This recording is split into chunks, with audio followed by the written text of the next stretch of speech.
Welcome to mega times news bulletin లో ముందుగా headlines.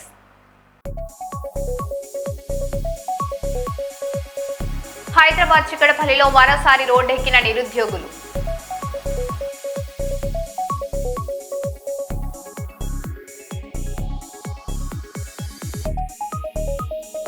Tirupati collectorate వద్ద ప్రభుత్వ స్కూల్ విద్యార్థులు నిరసన.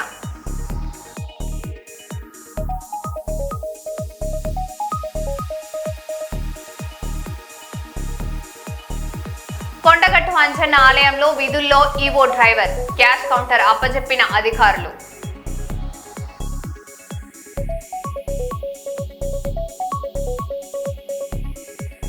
శ్రీకాకుళం కొత్తూరు సర్కిల్ పోలీస్ కార్యాలయం వద్ద ఉద్రిక్తత.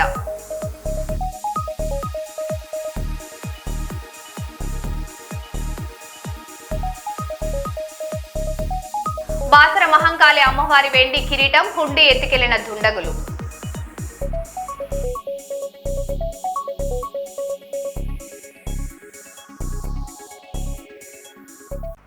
ఇక వివరాల్లోకి వెళ్తే, వైఎస్ఆర్సీపీ నాయకులు భూ ఆక్రమణల పాల్పడుతున్నారు. మతాల మధ్య చిచ్చు రేపుటకు కుట్ర పడుతున్నారని, శ్మశానానికి అడ్డు కూడా కడుతున్నామని వైఎస్ఆర్సీపీ నాయకులు స్థలాన్ని ఆక్రమించేందుకు కుట్ర జరుపుతున్న వారిపై చర్యలు తీసుకోవాలని కోరుతూ ఈ రోజు కలెక్టర్ కార్యాలయం ఎదుట ఉషాల గ్రామస్తులు ధర్నా చేశారు.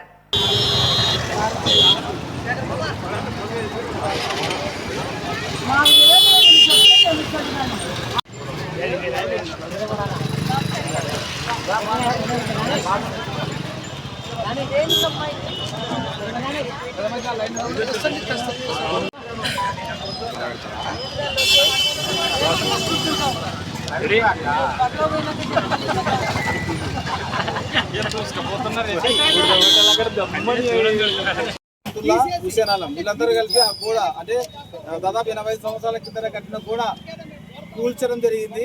ఆ కూల్చినప్పుడు మా ఫాదర్ గారైన దాదాపు 85 సంవత్సరాల వ్యక్తిని అడ్డమూస పక్కకు దొబ్బేసి మరీ గాయపరిచి కూల్చడం జరిగింది.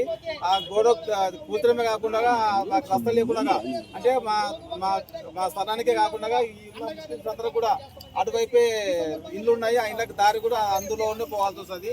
అయితే ఆ రస్తాను కుదించి వాళ్ళు ఏదో ఆక్రమించుకోవాలని చెప్పి అంటే కొద్దిగా స్థలం వదిలేసి నిలువుగా గోడ కట్టి ఆక్రమించుకొని అంటే అదేదో శ్మశాన పేరు చెప్పి ఆక్రమించుకోవడం జరిగింది. యాక్చువల్గా ఉల్చాల గ్రామంలో ఏమైందంటే ఇక్కడ అన్న స్థలం వదిలేస్తే ఇక్కడ 4 శ్మశానాలు ఉన్నవి. ఇంకొక 2 ఎకరాల స్థలం కొనడం జరిగింది. వాళ్ళు అంటే విషయం ఏంటంటే శ్మశానం పేరు చెప్పి ఆక్రమించుకొని దాని ఏదో మీద వాడుకోవాలని చెప్పి ప్రయత్నం చేసి అదే ఆక్రమించుకోవడం జరిగింది యాక్చువల్గా. అయితే దాన్ని అక్కడ ఇదొక్కటే కాకుండా దీన్ని మళ్ళీ కూల్చడం జరిగిన తర్వాత దీని మీద మళ్ళా అదే కుల మత ప్రాంతీయ దానిపైన ఏదో పెద్ద గోల చేసి దాన్ని కొంతమంది లోకల్ కొంతమంది ఉన్న పని పార్టీలు కొంతమంది తీసుకొని వచ్చి ధర్నాలు చేయడం జరిగింది. కానీ ఇవల్ల అన్ని అబద్ధం అండి. కంప్లీట్గా అరుణ గోడ కూల్చడం అనేది చట్టపరంగా కరెక్ట్. యాక్చువల్గా అది ఈ రస్తా అనేది పూర్తి ఇప్పుడు 20 సెంట్ల స్థలానికి దొరికి ట్రాక్టర్ రావాలన్నా ఒక ఏమన్నా రావాలన్నా కూడా రానివ్వకుండా వాళ్ళు అడ్డుపడడం జరుగుతుంది. మా తుదికి ఒకటే కాకుండా ఇరున్న ముస్లింస్ కదా వీళ్ళకంతా కూడా అడ్డంగా గోడ కట్టడం జరిగింది. ఈ ఒక సైడ్ ఇది ఉంటే ఇంకొక సైడ్ ఏంటంటే ఊళ్ళోకి వచ్చే మెయిన్ దారి అది. ఆ మెయిన్ దారిలో కూడా ఆక్రమించుకొని గోడ కట్టడం జరిగింది. దీని మీద మాజీ ప్రతినిధులు మొత్తం ఉన్నారు. ఇక్కడ సర్పంచ్ వరకు మాజీ సర్పంచ్, మాజీ ఎంపీటీసీలు, మాజీ సొసైటీ మెంబర్లు వాళ్ళు ఉన్నారు కదా. వాళ్ళకల్లా కూడా వాళ్ళందరూ వాళ్ళ సమస్యలను కూడా ఒక డిప్రెషన్ చేయడం జరిగింది. ఇక్కడ మొత్తం ఒక పక్క రోడ్డు స్థలాన్ని ఒక పక్క మా పక్క స్థలాన్ని ఆక్రమించుకొని కట్టడం జరిగింది. యాక్చువల్గా వాళ్ళకి సమస్య అయితే ఏమి లేదు. ఆ సమస్య లేకపోయినా కూడా సమస్య కల్పించి దాని ఏదో భూతత్వంలో చూపించి అదేదో మేము ఘనకారం చేసినామని చెప్పి వాళ్ళు చూపించడం జరుగుతుంది. అక్కడ దీని మీద మాకు న్యాయం చేయ వాళ్ళు అర్జీ ఇవ్వడం జరిగింది. పేరు రుక్మాంగారెడ్డి, ఇంచాల గ్రామం, కర్నూలు మండలం. శివాలయం ఉందంట పక్కన. శివాలయం పక్కన మన మైనారిటీస్ వాళ్ళు శ్మశానం అనేసి వచ్చేసి శవాలు వచ్చేసి పూడ్చిపెట్టడం జరుగుతుందంట. ఆల్రెడీ వాళ్ళకి 4 శ్మశానాలు ఉన్నాయని చెప్పారు. గుడి పక్కన మనం అలా చేయడం మంచిది కాదు. కుల మత భేదాలు సృష్టించడం కోసం చేస్తున్నారా మళ్ళీ ఏందో అర్థం కావట్లేదు. 4 శ్మశానాలు ఉన్నప్పుడు అక్కడ చేసుకోవాలి.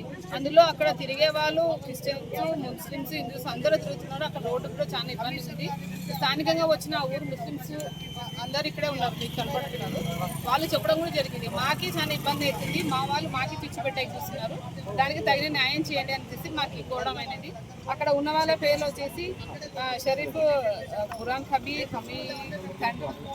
అహ్మద్ హుసేను, అబ్దుల్లా, రాతుల్లా, హుసేను, చిన్న బడేసా, పెద్ద బడేసా, జహీరు, గౌస్మద్దీను, ఇంతమంది ఉన్నారని దాదాపు 11 మంది ఉన్నారు. 2 ఎకరాల కోసం ఆల్రెడీ శ్మశానానికి ఇచ్చారంట. కానీ అక్కడెక్కడో కాకుండా ఇప్పుడు శివాలయం పక్కన చేయడం వాళ్ళు కూడా వద్దనేసి కోరుతున్నారు. దీన్ని కొంచెం పరిగణలోకి తీసుకోవాలని కలెక్టర్ గారికి ఇలా అర్జీ ఇవ్వడం జరిగిందండి. ఎందుకంటే ఇప్పుడు మనం అందరు కలిసి ఉంటాం, హిందూ ముస్లిం బాయ్ బాయ్ అంటాం. కానీ ఇలా ఎవరో చేసిన పనికి ఇప్పుడు సగం మంది ముస్లిమ్స్ అట్టున్నారు, సగం మంది ముస్లిమ్స్ ఇట్టున్నారు.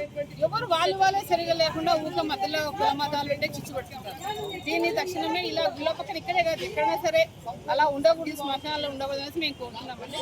కలెక్టర్ గారికి ఈరోజు అర్జీ ఇవ్వడం జరిగింది. నా పేరు కొద్దిపల్ల మాసి, బీజేపీ జిల్లా ప్రధాన కార్యదర్శి. కర్నూలు జిల్లాలో రెవెన్యూ డే కార్యక్రమాన్ని సునాయన ఆడిటోరియంలో ఘనంగా నిర్వహించారు. జిల్లా కలెక్టర్, జాయింట్ కలెక్టర్, జిల్లా రెవెన్యూ అధికారి సహా పలువురు అధికారులు హాజరయ్యారు. ఈ సందర్భంగా రెవెన్యూ భవనంలో రక్తదాన శిబిరం నిర్వహించడంతో పాటు విశ్రాంత రెవెన్యూ ఉద్యోగులను సన్మానించారు. ఆంధ్రప్రదేశ్ రెవెన్యూ సర్వీసెస్ అసోసియేషన్ ఆధ్వర్యంలో జరిగిన ఈ కార్యక్రమంలో పెద్ద సంఖ్యలో రెవెన్యూ ఉద్యోగులు పాల్గొన్నారు. మన గౌరవ జిల్లా రెవెన్యూ అధికారి అలాగే డిప్యూటీ కలెక్టర్ అందరూ చేసినట్టుగా ఈ సన్మానాన్ని స్వీకరించవలసిందిగా కోరుతున్నాను. కర్నూలు జిల్లాలో జర్నలిస్టుల పిల్లలకు ప్రైవేట్ పాఠశాలలో ఉచిత విద్య అమలు చేయాలని డిమాండ్ చేస్తూ సీనియర్ జర్నలిస్ట్ మీసాల రామస్వామి ఆధ్వర్యంలో ఆందోళన చేపట్టారు. ఈ సందర్భంగా కర్నూలు కలెక్టర్ కార్యాలయం ఎదుట అనంతపురం జిల్లా కలెక్టర్ ఆనంద్ చిత్రపటానికి పాలాభిషేకం నిర్వహించారు. అనంతరం జిల్లాలో అమలవుతున్న ఉచిత విద్యా విధానాన్ని కర్నూలులో కూడా అమలు చేయాలని డిమాండ్ చేశారు. డిమాండ్లు నెరవేరకు ఉద్యమం కొనసాగిస్తామని హెచ్చరించారు.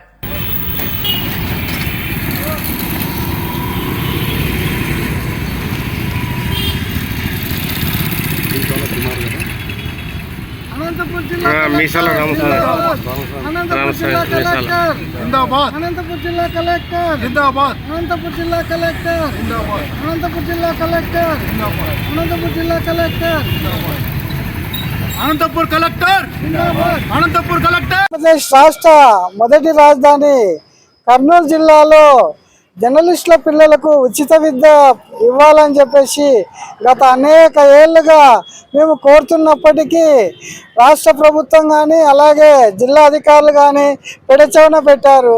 మరి గతంలో ఇదే జర్నలిస్టుల పిల్లలకు ప్రైవేట్ పాఠశాలలో 60% రాయితీ ఇచ్చారు. మరి ఈరోజు జిల్లా కలెక్టర్ గారు, విద్యాశాఖ అధికారులు జర్నలిస్టుల పిల్లలకు 50% రాయితీ అని చెప్పేసి చెబుతున్నారు. దీన్ని మేము ఏమాత్రము ఒప్పుకోవడం లేదు. ఖచ్చితంగా జర్నలిస్టుల పిల్లలకు విద్యా హక్కు చట్టంతో వాళ్ళకు పిల్లలకు ఉచిత విద్య ఇవ్వాల్సిన బాధ్యత రాష్ట్ర ప్రభుత్వంపై ఉంది, అలాగే జిల్లాధికారులపై ఉందని చెప్పేసి మేము తెలియజేస్తున్నాము. మరి 4వ స్తంభము అని చెప్పేసి జర్నలిస్టులు చెప్పడమే తప్ప జర్నలిస్టుల సమస్యలను ఏమాత్రము పెడచెవిన పెట్టుతున్నారు తప్ప పరిష్కరించడం లేదు. మరి మేము గత అనేక ఏళ్ళుగా కర్నూలు జిల్లాలో జర్నలిస్టుల పిల్లలకు ఉచిత విద్య ఇవ్వాలని కోరుతున్నప్పటికీ ఆ దిశగా చర్యలు తీసుకోకపోవడమే కాక 50% రాయితీ ఇస్తున్నామని చెప్పేసి పెడచెవిన చెట్టు కంటి తుడుపుగా 50% ఇవ్వడం అనేది ఏమాత్రం సహించరాని విషయము. మరి పక్క జిల్లాలో కలెక్టర్ గారు జర్నలిస్టుల పిల్లలకు ఉచిత విద్య ఇస్తున్నారు. మరి మీకెందుకు ఏమాత్రము ఇవ్వడం లేదని చెప్పేసి మేము కర్నూలు జిల్లా అధికారులను మేము కోరుతున్నాము. మరి అనంతపురం జిల్లాలో ఒక చట్టం ఉందా, మరి కర్నూలు జిల్లాలో ఒక చట్టం ఉందా? మరి విద్యాకు చట్టం అనేది దేశవ్యాప్తంగా ఒకే విధంగా ఉంటుంది. మరి కర్నూలు జిల్లాలో ఎందుకు ఆ దిశగా చట్టం వైపు చర్యలు తీసుకోవడం లేదు అని చెప్పేసి మేము ప్రశ్నిస్తున్నాము. ఖచ్చితంగా జర్నలిస్టుల పిల్లలకు కర్నూలు జిల్లాలో ప్రైవేట్ పాఠశాలలో ఉచిత విద్య ఇవ్వాల్సిన అవసరం ఉంది. మరి అనంతపురం జిల్లాలో అమలు చేస్తున్న జిల్లా కలెక్టర్కు మేము శిరస వంచి నమస్కరిస్తూ ఆయన చిత్రపటానికి మేము పాలాభిషేకం చేస్తున్నాము. కనుక అనంతపురం జిల్లా కలెక్టర్ గారు కనీసం అనంతపురం జిల్లాలోనైనా మా జర్నలిస్టు పిల్లలకు ఉచిత విద్య ఇస్తున్నారు, మీకు ధన్యవాదాలు తెలుపుతున్నాము. మీ చిత్రపటానికి మేము కర్నూలులో పాలాభిషేకం చేస్తున్నాము.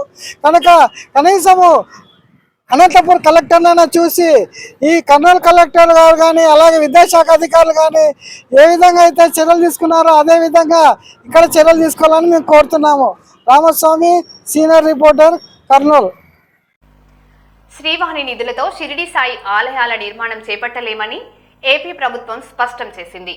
పౌరాణిక ధర్మశాస్త్ర గ్రంథాల్లో షిరిడి సాయి ప్రస్తావన లేదని మంత్రి ఆనం రామనారాయణ రెడ్డి తెలిపారు. అలాగే షిరిడి సాయి ఆలయాల్లో వైందవ శాస్త్ర ప్రమాణాల ప్రకారం వైదిక కార్యక్రమాలు నిర్వహించబడవని పేర్కొన్నారు. శ్రీవాణి నిధుల వినియోగంపై ప్రభుత్వం తన విధానాన్ని స్పష్టం వెల్లడించింది. నిధులతో షిరిడి సాయికి ఆలయాలు నిర్మించలేమని చెప్పారు. సో షిరిడీకి వెళ్లే హిందూ భక్తులు కూడా చాలా పెద్ద సంఖ్యలో ఉంటారు. వాళ్ళ మనోభావాలను ఏమైనా పరిగణలోకి తీసుకుంటారా? ఈ నిర్ణయానికి రావడానికి ఏ వైదిక పరమైన ప్రమాణాలు కానీ లేకపోతే ఏ ప్రమాణాలను మీరు పరిగణలోకి తీసుకున్నారు సార్? చట్టపరమైన ప్రమాణాలు ఏమైనా ఉన్నాయా? మామూలుగా మనకున్నటువంటి వైదిక ప్రమాణాలు ఆగమ శాస్త్రాల ప్రకారం అయితే హిందూ ధర్మాదాయ దేవాదాయ ఆలయాలు వాటి పరిరక్షణలోనే ఈ యొక్క శాఖ పనిచేయాలి. షిర్డీ సాయి భక్తులు కూడా హిందువులు ఉన్నారు, ఇతర మతస్థులు ఉన్నారు. సమాజంలో అనేక మంది షిర్డీ సాయి భక్తులు సేవకులుగా ఉన్నారు. కాబట్టి మొదటి నుంచి పౌరాణిక శాస్త్రాలు మన పురాణ గ్రంథాల్లో చూస్తే షిర్డీ సాయి ఆనాడు ఈ యొక్క పౌరాణిక హిందూ ధర్మశాస్త్రాల్లో లేరు. ఉన్నటువంటి వారిని పరిరక్షించడానికి ఆగమ శాస్త్రాలు వైదిక శాస్త్రాల ఆలోచన ప్రకారమే మనం ఈనాడు వాటిని వృద్ధి చేయడానికి సనాతన ధర్మాన్ని కాపాడడానికి పనిచేస్తున్నాం.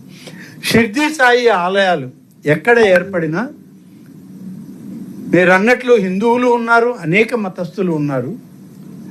అలాగే అనేక రకాలుగా ఆలయాలకి ఆర్థిక స్తోమతలు అందించేటువంటి అనేక మంది ఉన్నారు. కాబట్టి ఆలయాలు వాళ్ళు అభివృద్ధి చెందుతూనే ఉన్నాయి, వాళ్ళు దగ్గరుండి వాటిని పోషించుకుంటున్నారు. కాబట్టి హిందూ ఆలయాలకు చెందినటువంటి ఈ నిధులని హిందూ రక్షణ ఆలయాలకు మాత్రమే మనం ఖర్చు చేయాలి. ఇదే సాంప్రదాయం మిగతా కొన్ని సాంప్రదాయాలకి వర్గీకరించే అవకాశం ఉంటుందా సార్? మిగతా ఇట్లాంటి ఈరోజు షిరిడి అయింది, కొంతమంది కొంత ఆందోళన ఉండొచ్చు, మరికొన్ని దేవాలయాలకి ఈ సాంప్రదాయాలను ఏమన్నా ఎక్స్టెండ్ చేసే అవకాశం ఉందా? అంటే మీరు స్పెసిఫిక్గా అడగండి. కొంతమంది అని అంటే మీరు దేని గురించి అడుగుతున్నారు నాకు కూడా తెలియాలి కదా. షిర్డీ సాయిది అయితే నేను చెప్పాను, దీనిలో ఇబ్బంది ఏం లేదు, ఉన్న వాస్తవాలను చెప్పాం. షిర్డీ సాయి ఆలయాల్లో ఈ ఆలయాలు అన్నీ కూడా హైందవ శాస్త్ర ప్రమాణాల ప్రకారం వైదిక కార్యక్రమాలు జరపబడవు, అందుకని అవి మా పరిధిలో లేవు. ఇంకా వేరేది ఏదైనా మీరు ఏదైనా ఉంటే స్పెసిఫిక్గా అడిగితే చెప్పగలరు. సార్, ఇప్పుడు దేవాదాయ శాఖలో రాష్ట్ర ప్రభుత్వాలకు సంబంధించి రాష్ట్రంలో 5 లక్షల వరకు దాదాపుగా భూములు ఉన్నాయనేది అధికారిగా లెక్కలు చెప్తారు. గజ్వేల్లో బ్రాహ్మణుల పెద్ద ఎత్తున ర్యాలీ నిర్వహించి స్థానిక ఆర్డీఓకు వినతి పత్రం అందజేశారు. సనాతన ధర్మంలో గోవుకు విశిష్ట స్థానం ఉందని, గోరక్షణ ప్రతి హిందువు బాధ్యత అని సంఘ అధ్యక్షుడు దేశపతి శంకర శర్మ పేర్కొన్నారు. కేంద్ర ప్రభుత్వం వెంటనే గోమాతను జాతీయ జంతువుగా ప్రకటించాలని డిమాండ్ చేస్తూ హిందువులంతా ఏకమై ఉద్యమించాలని పిలుపునిచ్చారు.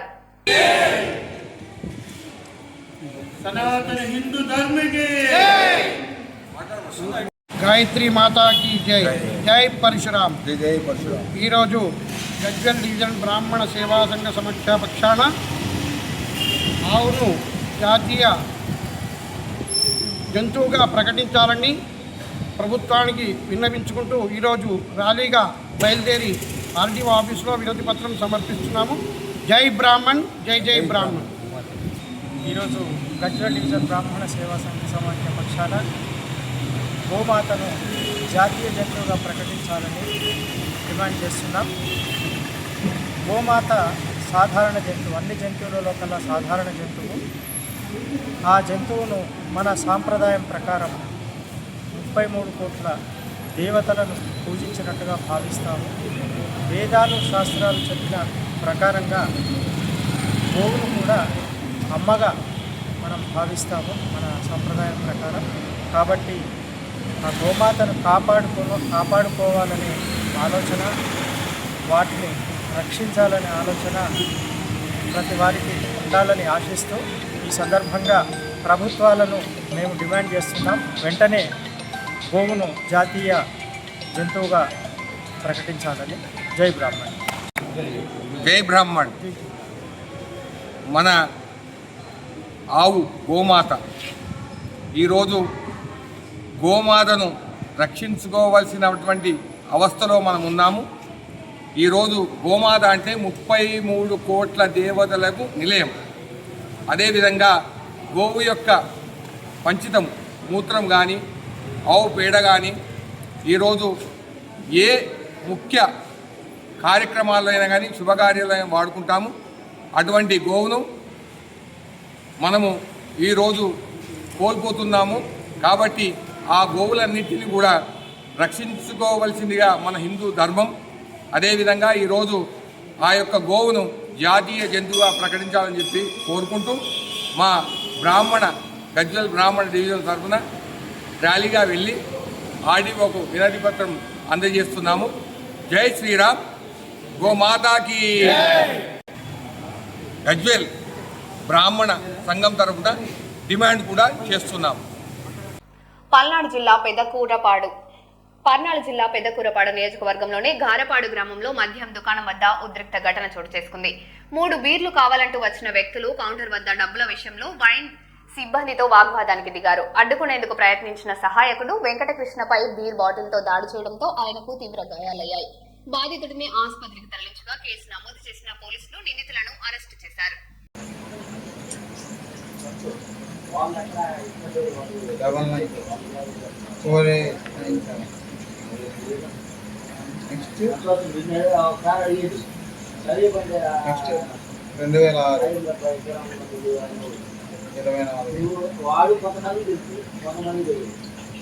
మళ్ళీ ఫస్ట్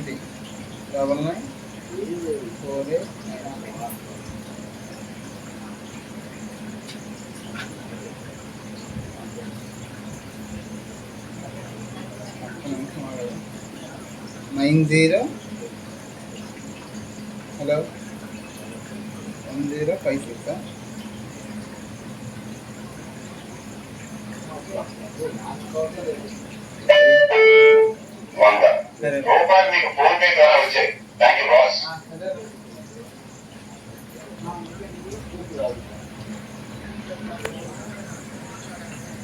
మంచిర్యాల జిల్లా మందమరి ప్రెస్ క్లబ్ నూతన కమిటీ ఎన్నిక సందర్భంగా నిర్వహించిన కార్యక్రమానికి రాష్ట్ర కార్మిక గనుల శాఖ మంత్రి వివేక్ వెంకటస్వామి ముఖ్య అతిథిగా హాజరయ్యారు.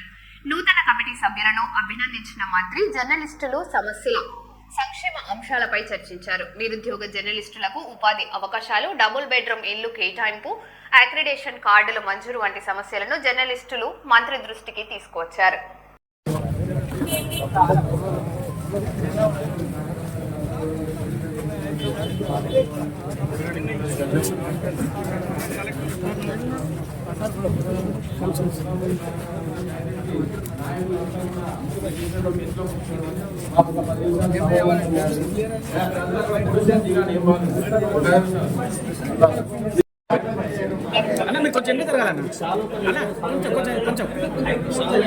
కొంచెం చాలా మంచిగా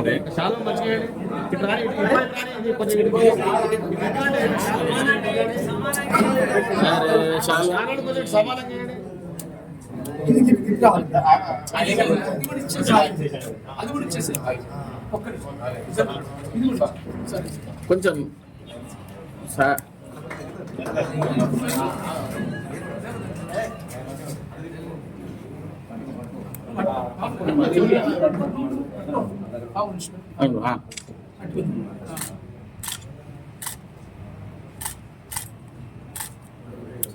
సార్ ఒకసారి స్టాండింగ్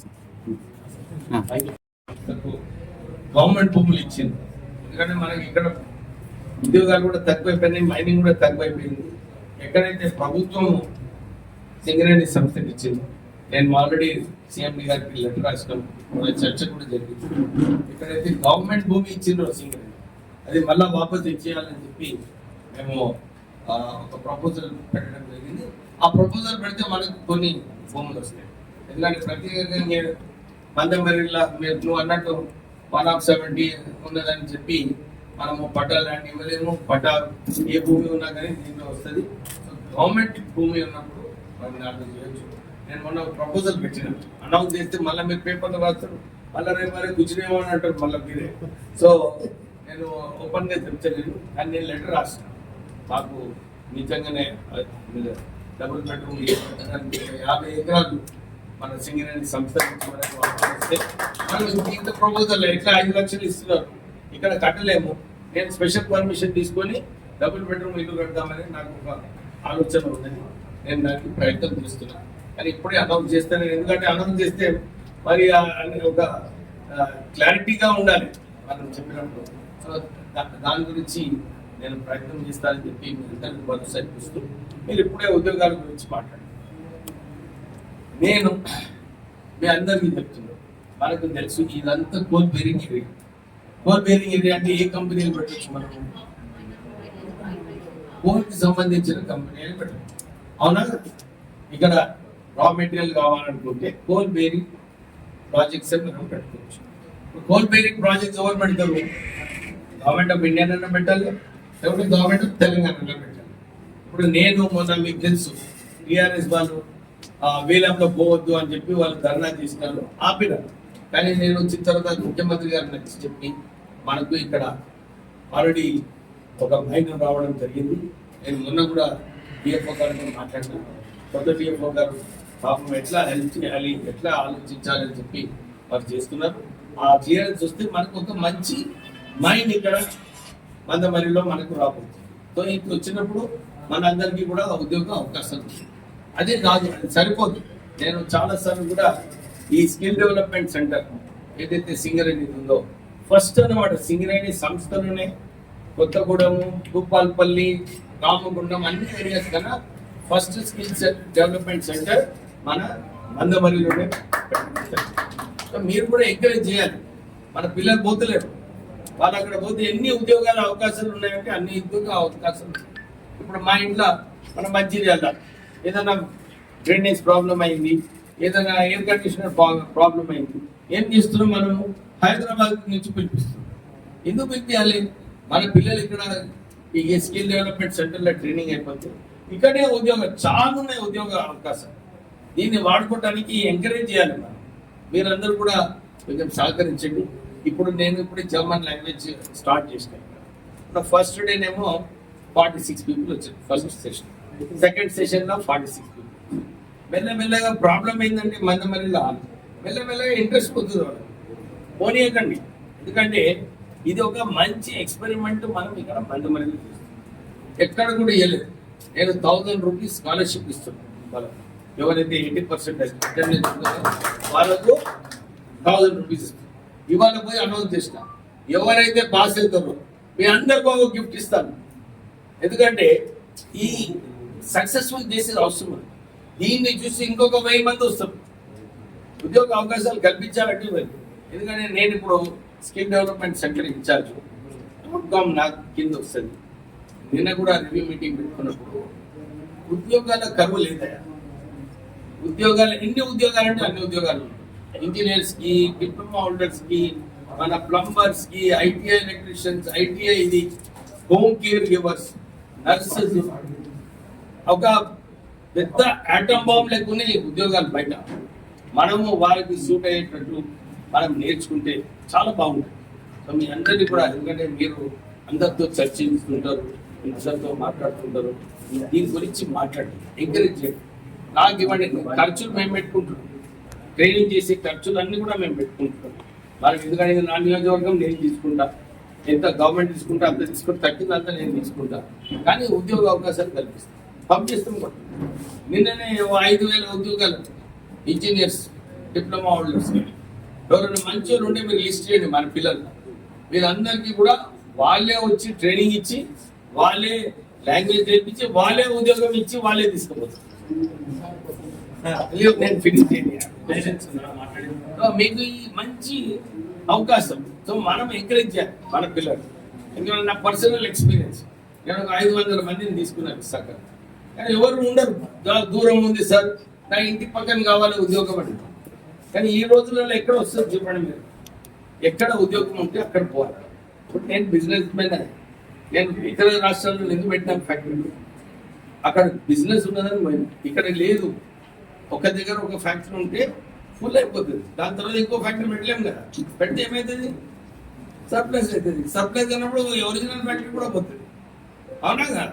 సిద్దిపేట జిల్లా కొండపాక మండలం ఖమ్మంపల్లి గ్రామంలోని పాటికుంట చెరువులో అక్రమంగా బంకమట్టి తవ్వకం జరుగుతుందని గ్రామస్తులు ఆరోపిస్తున్నారు. జేసీబీలు, ట్రాక్టర్ల సహాయంతో చెరువు మట్టిని తరలించి ఇటుకల తయారీ కోసం విక్రయిస్తున్నారని చెబుతున్నారు. గతంలో అధికారులు వాహనాలను స్వాధీనం చేసుకుని జరిమానాలు విధించినప్పటికీ మళ్లీ తవ్వకాలు కొనసాగుతున్నాయని ఆరోపిస్తున్నారు. రెవెన్యూ, ఇరిగేషన్, మైనింగ్, పోలీస్ శాఖలు సంయుక్తంగా విచారణ చేపట్టి బాధ్యులపై చర్యలు తీసుకోవాలని గ్రామస్తులు డిమాండ్ చేస్తున్నారు.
మరో బులెటిన్లో మళ్ళీ కలుద్దాం. Stay tune.